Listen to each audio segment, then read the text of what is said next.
تزکیہ نفس اعوذ باللہ من الشیطان الرجیم بسم اللہ الرحمن الرحیم یا رب لک الحمد کما ینبغی لجلال وجہک وعظیم سلطانک اللہم صلی علی محمد وعلی آل محمد۔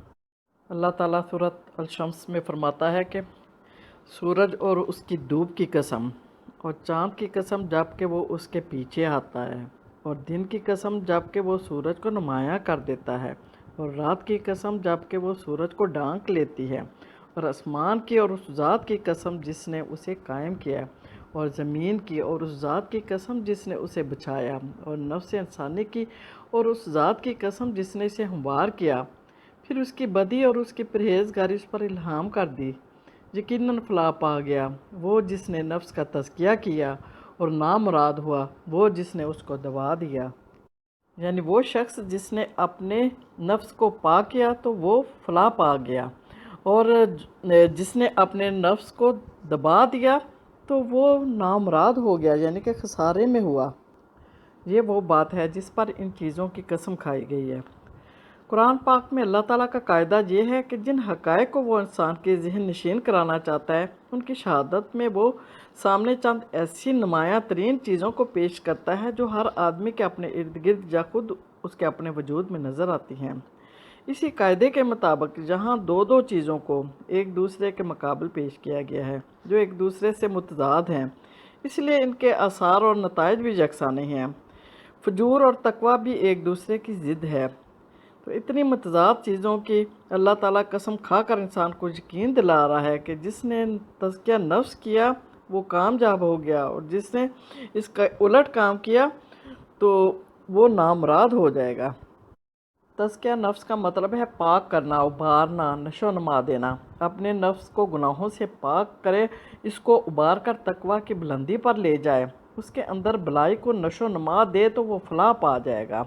مقابلے میں وہ شخص نامراد ہوگا جو نفس کے اندر پائے جانے والی نیکی کے رجحانات کو ابھارنے اور نشو و نما دینے کے بجائے ان کو دبا دے اور برائی کے رجحانات کی طرف لے جائے، اور فجور کو اس پر اتنا غالب کر لے کہ تقویٰ اس کے نیچے اس طرح چھپ جائے جیسے قبر پر مٹی ڈال دینے سے لاش چھپ جاتی ہے۔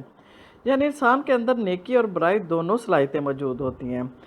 جس نے کوشش کی کہ برائیوں کو اپنے آپ سے دور کروں اور نیکی کو اختیار کروں تو وہ کامیاب ہو گیا، مگر جس نے برائی کو پنپنے دیا اور نیکی کو دبا دیا اور تو اس نے گھاٹے کا سودا کر لیا۔ تزکیہ نفس میں دو باتیں آتی ہیں۔ سب سے پہلے یہ کہ اپنا محاسبہ کر کے دیکھنا ہے کہ ہم میں کیا کیا برائیاں ہیں اور پھر انہیں دور کرنے کی کوشش کرنی ہے، اور دوسرا یہ اپنا محاسبہ کر کے دیکھنا کہ ہم میں کیا کیا اچھائیاں ہیں اور پھر انہیں اپنے اندر مزید بڑھانا ہے۔ جو شخص اپنے نفس کا تزکیہ کرنے کا خواہش مند ہوگا اس کے لیے سب سے زیادہ غور طلب امر یہ ہو جاتا ہے کہ وہ کون سے اعمال ہیں جو مجھے اس مہم میں کامیاب ہونے میں مدد دیں گے، کون سے ایسے اعمال ہیں جن کو نہ چھوڑا تو ناکامی ہوگی۔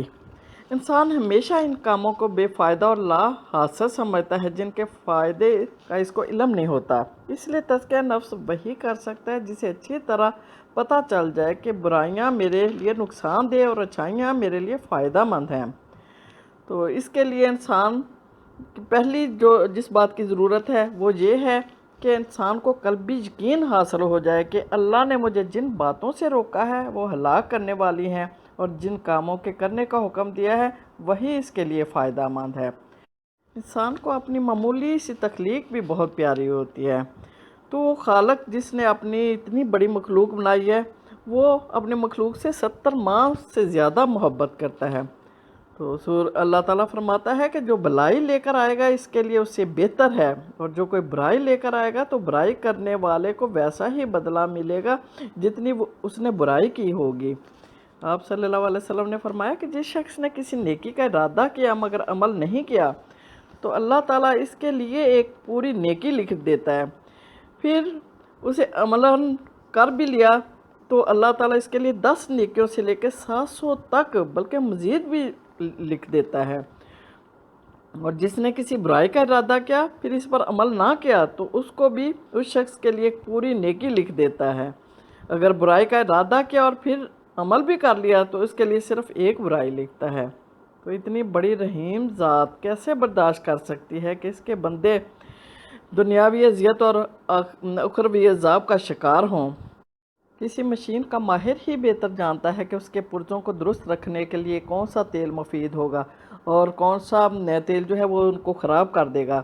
انسان کا خالق اللہ تعالیٰ بھی بہتر جانتا ہے کہ انسان کے لیے کون سے اعتقاد، نظریات، جذبات اور اعمال جو ہیں وہ مفید ہیں اور کون کون سے اعمال ایسے ہیں جو اسے تباہی کے گڑھے میں گرانے والے ہیں۔ مفید اعمال کو نیکی اور مضر ثابت ہونے والے اعمال کو بدی کا نام دیا گیا ہے۔ نیکیاں کرنے والے کو جنت اور بدی اختیار کرنے والوں کو دوزخ کا حقدار قرار دیا ہے، اور نیکی اور بدی کا معیار اللہ تعالیٰ نے قرآن پاک میں واضح کر دیا ہے۔ اللہ تعالیٰ اور آپ صلی اللہ علیہ وسلم نے لوگوں کو تزکیہ نفس کرنے کے بہت سے گر سکھائے ہیں۔ تو سب سے پہلے تو یہ ہے کہ اللہ تعالیٰ نے انسان کو اس کے دشمن سے آگاہی دے دی ہے، یعنی کہ فرمایا کہ شیطان تمہارا کھلا دشمن ہے۔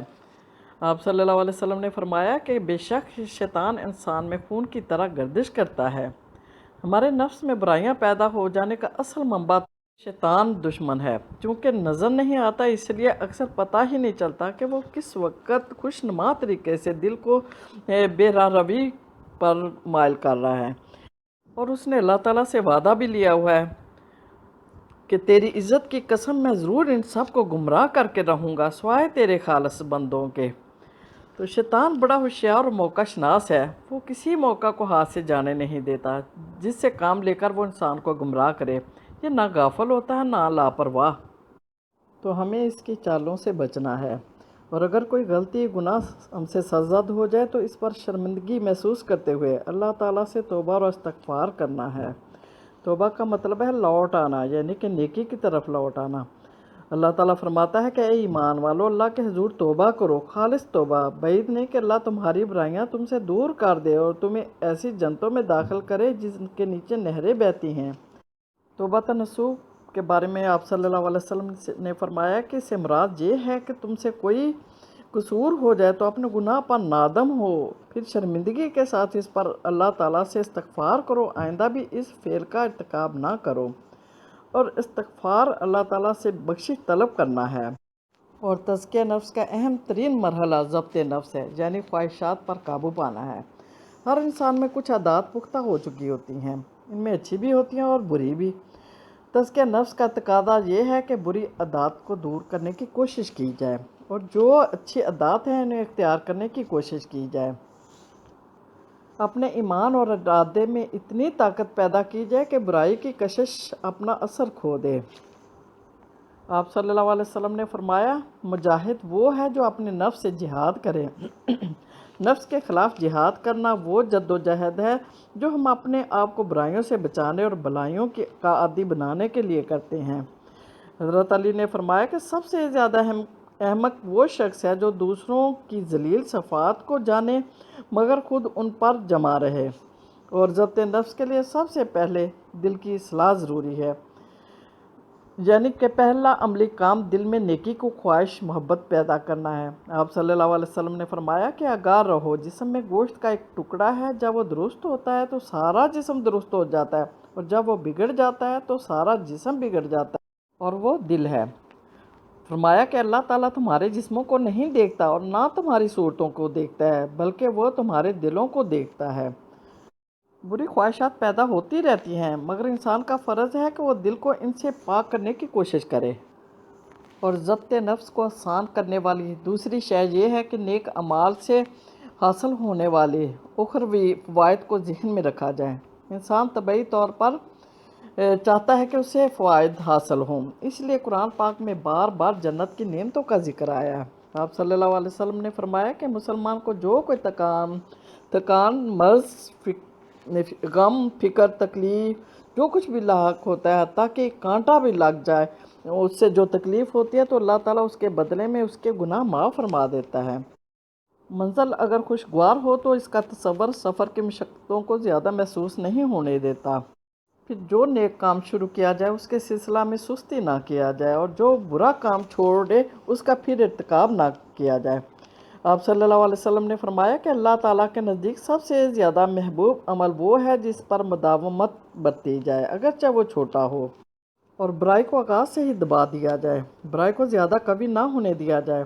جیسے درخت جتنا پرانا ہوگا اس کی جڑیں اتنی مضبوط ہو جائیں گی اور انہیں اکھاڑنا اتنا ہی مشکل ہو جائے گا۔ بچوں کو شروع میں ہی برائیوں سے منع کرنے اور بری عادات سے بچانا چاہیے۔ پھر زبان کی حفاظت کریں۔ بہت سے گناہ ایسے ہیں جن کے لیے زبان اعلی کار بنتی ہے۔ آپ صلی اللہ علیہ وسلم نے فرمایا کہ یہ لوگوں کی زبانوں سے نکلی ہوئی باتیں ہی ہیں جو انہیں منہ کے بل یا ناک کے بل دوزخ میں ڈالیں گی، اور فرمایا کہ انسان ایسا کلمہ کہہ جاتا ہے جس کے نقصان کو نہیں سمجھتا اور اس کی بنا پر وہ دوزخ میں اتنی دور جا گرتا ہے جتنی دوری مشرق اور مغرب کے درمیان ہوتی ہے۔ فرمایا کہ جب صبح ہوتی ہے تو انسان کے سب اعضاء زبان کے آگے عاجزی کرتے ہیں اور کہتے ہیں کہ ہمارے معاملے میں خدا سے ڈر، کیونکہ ہم تیرے ساتھ بندھے ہوئے ہیں۔ تو ٹھیک رہی تو ہم بھی ٹھیک رہیں گے، اگر تو نے غلط روی اختیار کی تو ہم بھی غلط روی اختیار کر لیں گے اور پھر اس کا خمیازہ بھگتیں گے۔ اور فرمایا کہ خاموشی عبادت ہے، جو خاموش رہا نجات پا گیا، اور جس شخص کی زبان اس پر حکمران ہوئی تو وہی اس کی ہلاکت اور موت کا فیصلہ کرتی ہے۔ پھر نیک صحبت اختیار کرنی چاہیے۔ نیک لوگوں کی صحبت میں بیٹھنے سے انسان کے دل میں اچھائی کی محبت پیدا ہو جاتی ہے، اور جس شے کے لیے دل میں محبت پیدا ہو جائے تو وہ مشکل کام بھی مشکل نہیں رہتا۔ برے لوگوں میں رہنے سے برائی کا تصور ہی ختم ہو جاتا ہے۔ حضرت ابوبکر نے فرمایا کہ بروں کی ہمنشینی سے تنہائی بہتر ہے اور تنہائی سے نیک لوگوں کی صحبت بدرجہ بہتر ہے۔ آپ صلی اللہ علیہ وسلم نے فرمایا کہ انسان اپنے دوست کے دین پر ہوگا، پس تم میں سے ہر کوئی دیکھ لے کہ وہ کس سے دوستی کر رہا ہے، اور آخرت میں انسان اسی کے ساتھ ہوگا جس سے اس نے زندگی میں محبت رکھی تھی۔ پھر آخرت میں جواب دہی کا احساس ہونا چاہیے۔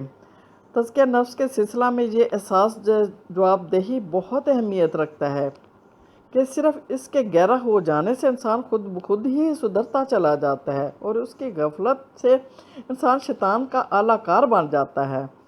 موت اور موت کے بعد کے معاملات کو ذہن میں حاضر کرنا اور اس پر غور و فکر کرنا اور دل پر گہرا اثر ڈالتے ہیں، جس سے اعمال پر فرق پڑتا ہے۔ اس سے دل کی تاریکیاں دور ہوتی ہیں اور دین کی تبلیغ کرنے سے وہ بات اپنے دل میں پختہ ہو جاتی ہے۔ دوسروں کو تسلی دینے سے اپنے دل کو تسلی آ جاتی ہے اور دوسروں کی ہمت بڑھانے سے اپنی بھی ہمت بڑھ جاتی ہے۔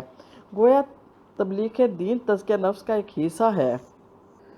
اللہ تعالی ہماری نفس کو پاک کرنے میں مدد فرمائے، آمین۔